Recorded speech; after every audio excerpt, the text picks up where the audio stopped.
Hi guys, this is Dan from Magic Pachinko with another short video on a vintage Pachinko machine.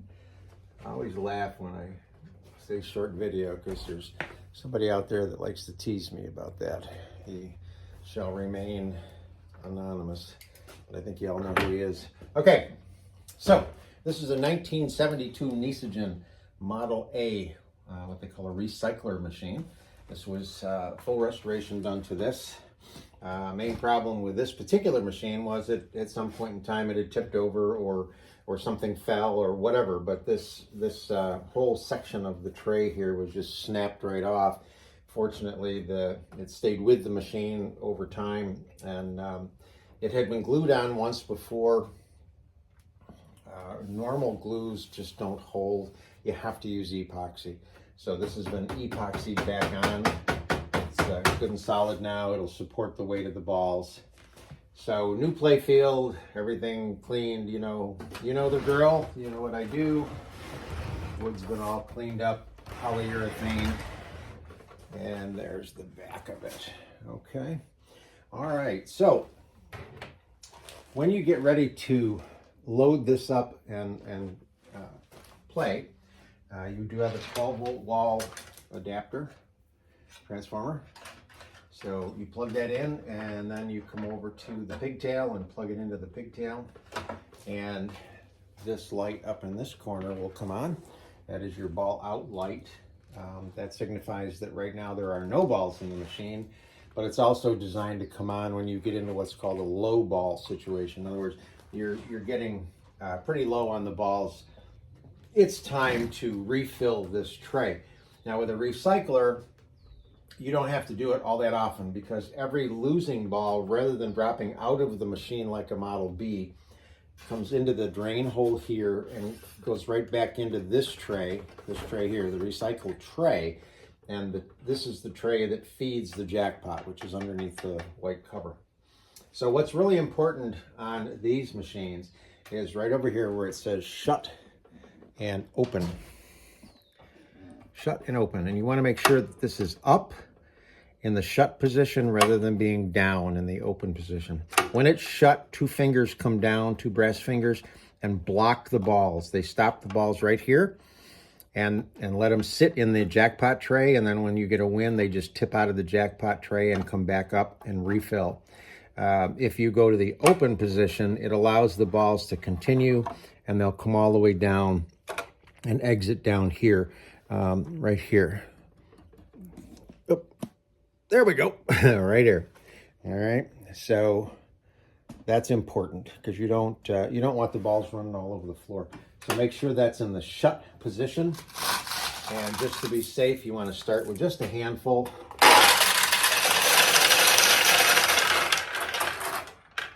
Now, what should happen if you have one of these machines and you're trying to get it to work? If it's set up properly, the balls should go from this tray through here into what's called the turnaround, down into the recycled tray, across this area here. There's a double row of balls here, and then into the jackpot, and that's where they stop. Okay, so we just put a handful in, and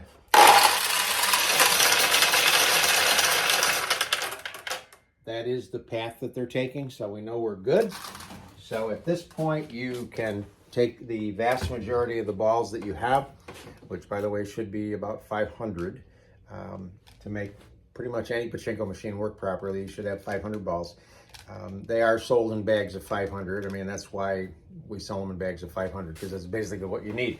So after you know that the balls are flowing through the machine properly, you want to keep a handful of balls to play with, but then dump everything in this tray.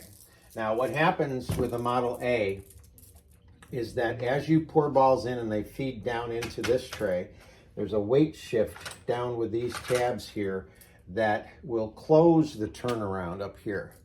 So in other words, the machine knows that this tray has enough balls in it to be functional. When this tray runs low, this will tip and allow more balls in. So as you play, you may hear that noise. And all that is it's letting more balls into the middle tray. You don't have to worry about it. So again, with a Model A, nothing drops out of the machine during play. So you don't need a catch box or anything like that with the Model A. So let's get this turned around.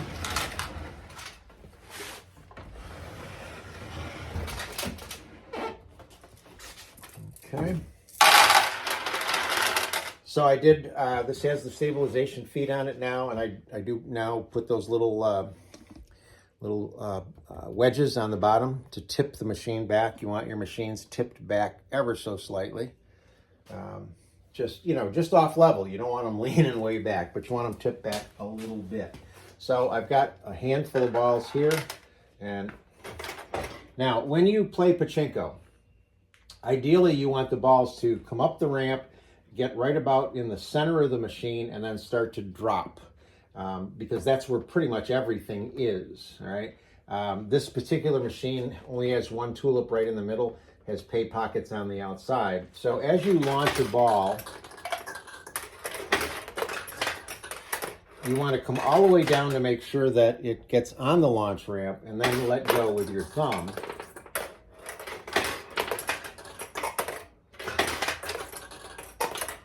But you can also let go and then just come up a little, and you'll get so that you can keep a ball on the left side versus the right side. And you can launch the ball pretty much as fast as you want.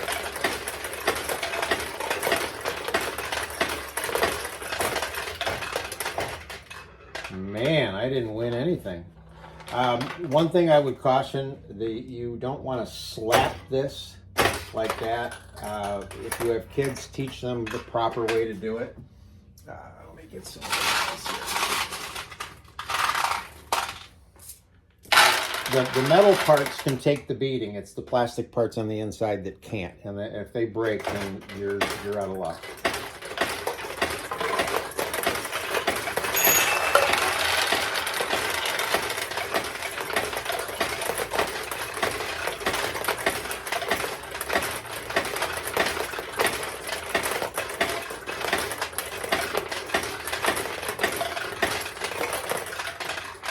Of course, earlier when I was testing this, I was getting all sorts of wins.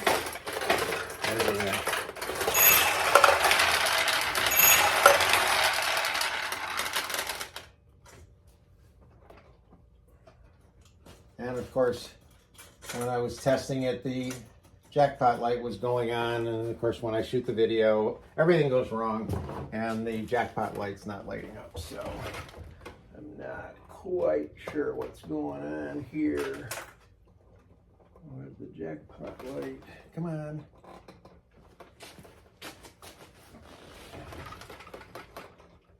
Oh, there it goes. It's loose. There we go. There's the jackpot light. Okay, here we go. Let's get this thing working.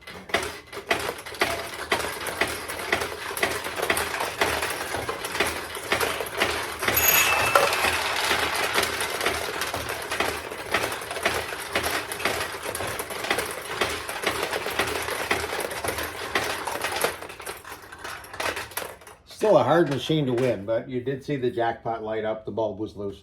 Everything is fine. Come on, let's go.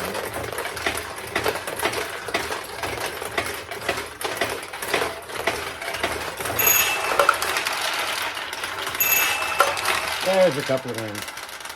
So that's the 1972 Nishijin Recycler Model A. Hope you like it.